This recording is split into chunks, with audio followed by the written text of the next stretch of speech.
새벽 예배 저희가 기도하고 말씀 은혜를 나눕니다. 기도하겠습니다. 하나님 감사합니다. 오늘 또 한날의 삶으로 허락해 주시니 참 감사합니다.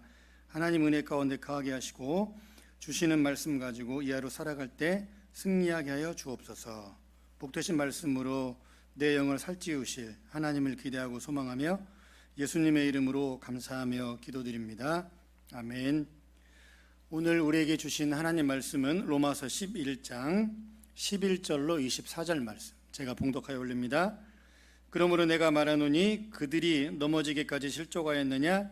그럴 수 없느니라. 그들이 넘어짐으로 구원이 이방인에게 이르러 이스라엘로 시기나게 함이니라. 그들의 넘어짐이 세상의 풍성함이 되며 그들의 실패가 이방인의 풍성함이 되거든 하물며 그들의 충만함이리요. 내가 이방인인 너희에게 말하노라. 내가 이방인의 사도인 만큼 내 직분을 영광스럽게 여기노니 이는 혹 내 고륙을 아무쪼록 시기하게 하여 그들 중에서 얼마를 구원하려 함이라. 그들을 버리는 것이 세상의 화목이 되거든 그 받아들이는 것이 죽은 자 가운데서 살아나는 것이 아니면 무엇이리요. 제사하는 처음 익은 곡식가루가 거룩한즉 떡덩이도 그러하고 뿌리가 거룩한즉 가지도 그러하니라. 또한 가지 얼마가 꺾이었는데 돌 감람나무인 내가 그들 중에 젖붙임이 되어 참 감람나무 뿌리에 진액을 함께 받는 자가 되었은즉 그 가지들을 향하여 자랑하지 말라. 자랑할지라도 내가 뿌리를 보존하는 것이 아니요 뿌리가 너를 보존하는 것이니라. 그러면 내 말이 가지들이 꺾인 것은 따로 젖붙임을 받게 하려 함이라 하리니 옳도다. 그들은 믿지 아니함으로 꺾이고 너는 믿음으로 섰느니라. 높은 마음을 품지 말고 도리어 두려워하라. 하나님이 원 가지들도 아끼지 아니하셨은즉 너도 아끼지 아니하시리라. 그러므로 하나님의 인자하심과 준엄하심을 보라. 넘어지는 자들에게는 준엄하심이 있으니 너희가 만일 하나님의 인자하심에 머물러 있으면 그 인자가 너희에게 있으리라. 그렇지 않으면 너도 지키는 바 되리라. 그들도 믿지 아니하는데 머무르지 아니하면 젖붙임을 받으리니 이는 그들을 젖붙이실 능력이 하나님께 있음이라. 내가 원 돌 감람나무에서 지킴을 받고 본성을 거슬러 좋은 감람나무의 젖붙임을 받았으니 원 가지인 이 사람들이 얼마나 더 자기 감람나무의 젖붙이심을 받으랴. 아멘.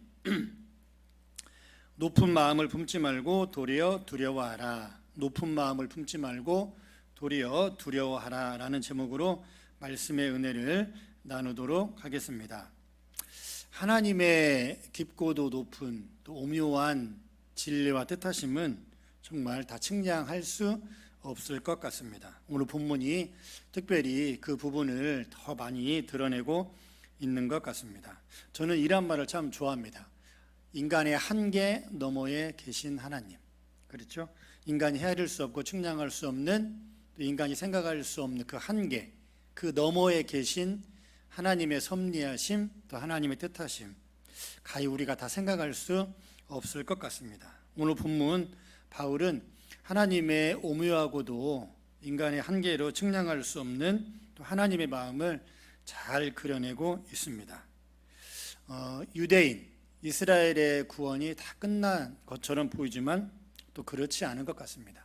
그렇다고 이방인에게 모든 것이 잘 되고 만사형통, 그러면 이방인에게로 넘어간 하나님의 구원의 은총이 정말로 아무렇게나 해도 하나님의 그들을 향한, 특히 이방인을 향한 구원의 은총이 영원할 것 같지도 않은 것 같습니다. 오늘 본문이 참 그걸 잘 말해줍니다. 그렇다면 이스라엘을 향한, 유대인을 향한 그런 하나님의 어떤 마음, 바울은 어떻게 대변하는지 11절 12절 한번 보겠습니다. 11절 말씀 볼까요? 그러므로 내가 말하노니 그들이 넘어지기까지 실족하였느냐? 그럴 수 없느니라. 그들이 넘어짐으로 구원이 이방인에게 이르러 이스라엘로 시기나게 함이니라. 그들이 넘어지기까지 실족하였느냐? 그럴 수 없다라고 그러죠. 여기서 실족한다는 말은 하나님 앞에서 영원한 끊어짐, 단절, 이제 하나님과의 끝, 그렇죠? 유대인들의 넘어짐이 진짜 하나님과의 단절, 끝이냐? 또 그건 아니라 그럽니다. 그렇죠? 그러면서 또 그들의 넘어짐으로 구원이 이방인에게 갔다, 이방인으로 갔다 그럽니다. 그래서 이스라엘로 시기나게 하매니라. 또 12절 볼까요? 그들의 넘어짐이 세상의 풍성함이 되며 그들의 실패가 이방인의 풍성함이 되거든 하물며 그들의 충만함이리요. 여기도 보면 12절에 그들의 넘어짐, 그들의 실패. 그렇죠? 이스라엘의 실패, 또 유대인의 넘어짐이 세상의 풍성함이고 유대인의 실패가 또 이방인의 풍성함이 된다 그럽니다. 야, 정말 이러한 민족이면 하나님 앞에 정말로 여기까지가 끝이라면 이러한 민족은 참 슬픈 민족인 것 같아요. 그렇죠? 여러분 보세요. 1절도 그들의 넘어짐, 12절도 그들의 넘어짐, 또 그들의 실패. 과연 유대인은 더 이상 소망이 없을까요? 이스라엘은 더 이상 소망이 없을까요? 그렇지 않은 것 같아요. 12절 하반절에 보니까 하물며 그들의 충만함이리요. 그렇죠? 뭔가 복선을 남겨놓고 있습니다. 그들의 실패가 이방인의 풍성함인데 하물며 그들의 충만함, 그렇죠? 하물며 그들의 충만함이리요.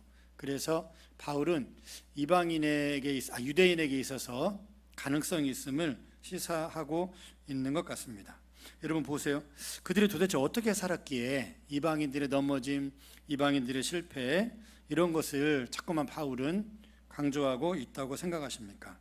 그렇죠. 유대인들은 하나님 앞에 편협한 민족주의적 신앙, 그렇죠. 우리들만 구원받는다, 우리들 외에 또 다른 어떠한 민족은 구원받을 수 없다라는 편협한 민족주의적 신앙을 가지고 있었던 것이 가장 큰 문제였습니다. 하나님께서는 결코 다른 민족, 택한 백성, 그렇죠, 이스라엘의 뿌리를 둔 유대인 외에는 하나님께서는 그 어떠한 민족도 사랑하지 않으신다라고 그들은 민족주의적인 생각을 했던 것 같습니다. 여러분 11, 12절에 말하고 있는 유대인들의 결정적인 실수, 이런 생각들이 참 문제가 되지 않나 생각합니다. 그렇죠? 나만, 우리만, 그렇죠? 우리 교회만, 이런 생각들이 자칫 잘못하면 한쪽이 외골수, 그렇죠? 때로는 극우, 때로는 극좌로 갈 수 있는 것 같습니다. 이런 모습들이 너무나 지나치면 자칫 잘못하면 이단으로 갈 수도 있습니다. 그렇죠? 우리만 구원받는다, 우리 교회를 다녀야만 구원받는다, 그렇죠? 내 말만 들어야 구원받는다. 여러분 이단들의 가르침이 다 그러지 않습니까? 나만 믿어야만, 우리 교리만 믿어야만, 그렇죠? 여기만 다녀야만 구원받는다 라는 가르침들이 거의 대부분 이단들의 가르침이기도 합니다. 그렇다고 반대로, 그러죠? 그리고 모든 아무렇게나 해도 다 구원받는다, 또 하나님 은혜가 있다, 또 그런 말은 아니겠죠. 11, 12절 보면 이방인들의 실수는 나만, 우리들만, 나 외에 다른 사람은 안 돼, 뭐 이런 논리가 작용했던 것 같습니다. 그렇지만 하나님께서는 그러한 이스라엘, 그러한 유대인들을 향하여서 아직까지 완벽하게 실족하지 않았다, 그럴 수 없다라고 말하고 있습니다.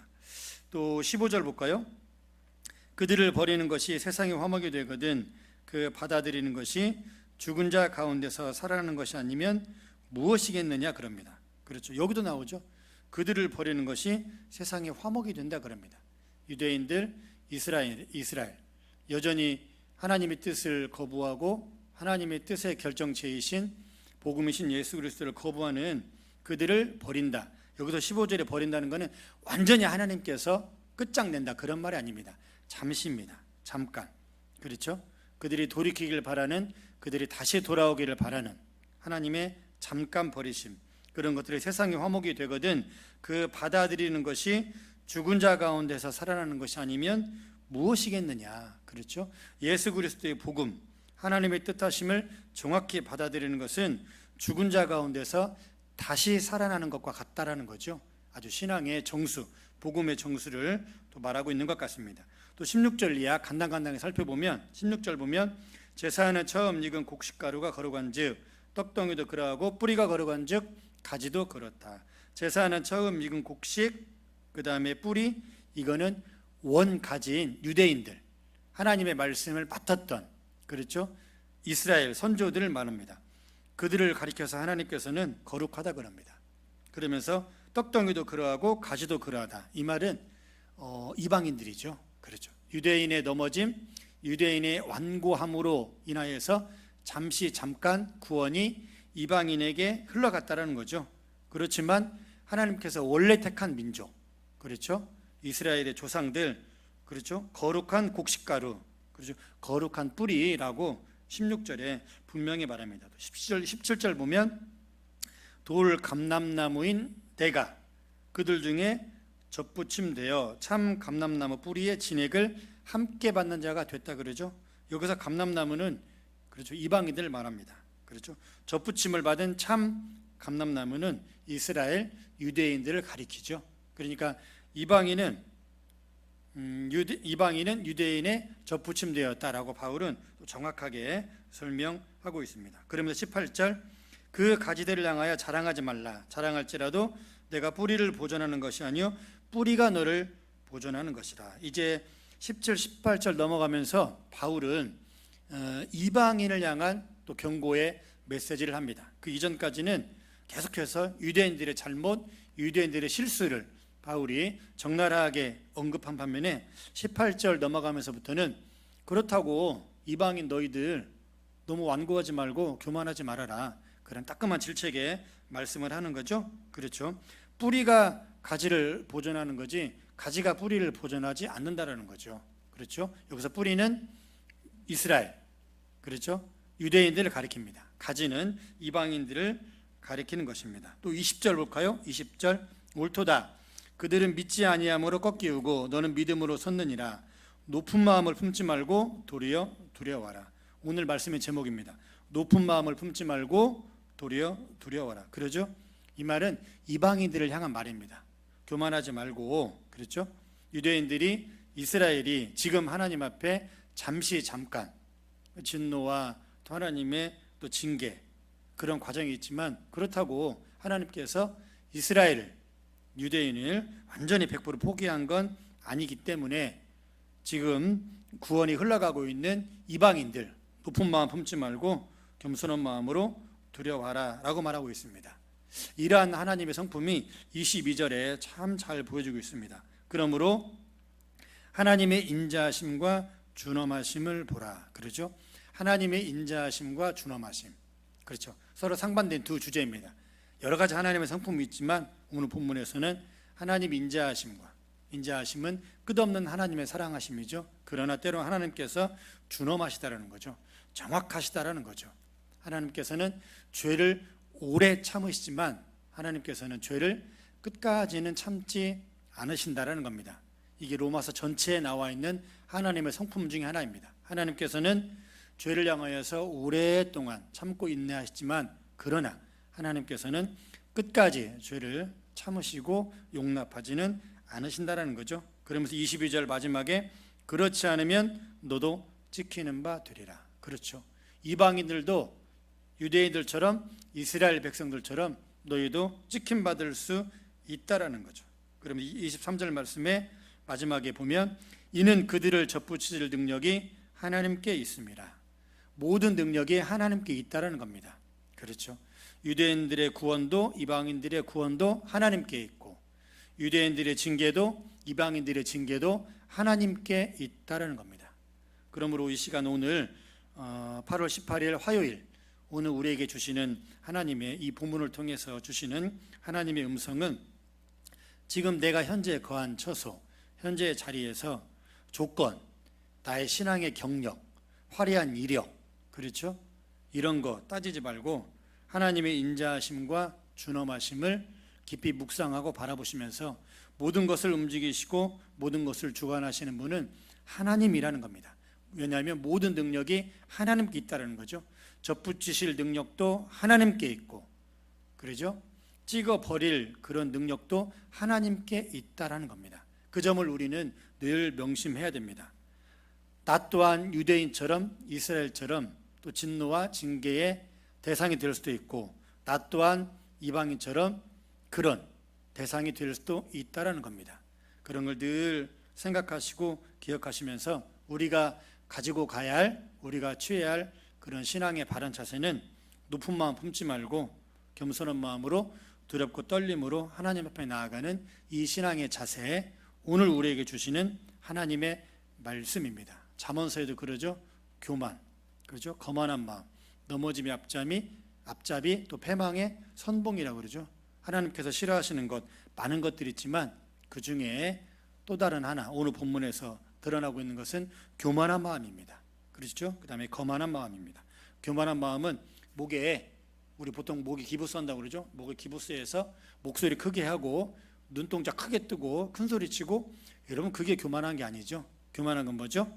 하나님의 능력을 인정하지 않는 것, 하나님의 하나님 되심을 인정하지 않는 게 여러분 가장 큰 교만입니다. 앞에서 우쭐대는 것, 잘난 체 하는 것, 그러죠? 깜냥이 리더십 좀 있어 보이는 것, 그게 교만이 아닙니다. 그렇죠?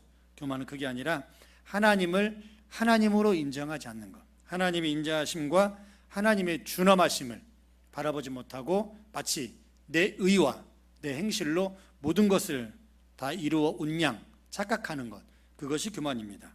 유대인들이 그랬죠.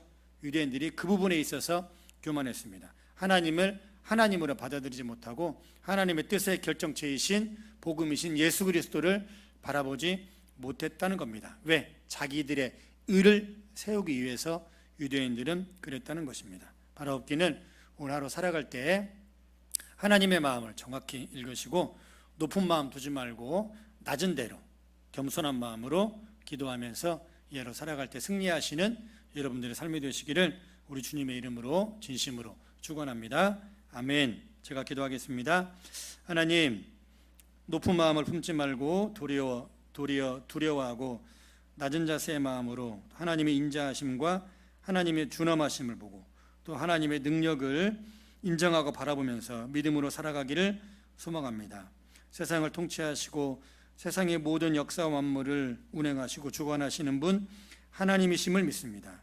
지금 우리가 어렵고 참으로 복잡한 시대를 살아가지만 그러나 그 너머에 계신, 인간의 한계 너머에 계신 하나님의 일하심을 바라볼 수 있는 믿음과 그러한 안목을 하나님 허락하여 주옵소서. 나를 향한 하나님의 뜻하심, 기도함으로 믿음으로 잘 바라보게 하시고 올바른 선택으로 믿음의 길을 잘 걸어갈 수 있는 이 하루의 은혜를 베풀어 주옵소서. 그렇게 인도하실 하나님을 기대하고 소망하며 예수님의 이름으로 감사하며 기도드립니다.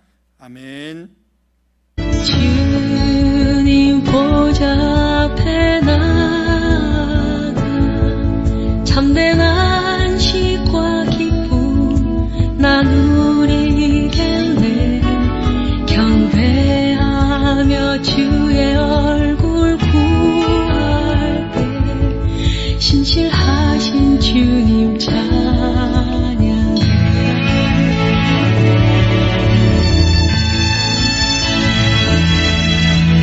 기도 들으시는 하나님, 폭풍 속에 내 기쁨 내 노래시라. 주의 날개 아래서 내 맘 쉬니 신실하신 주님 찬양해.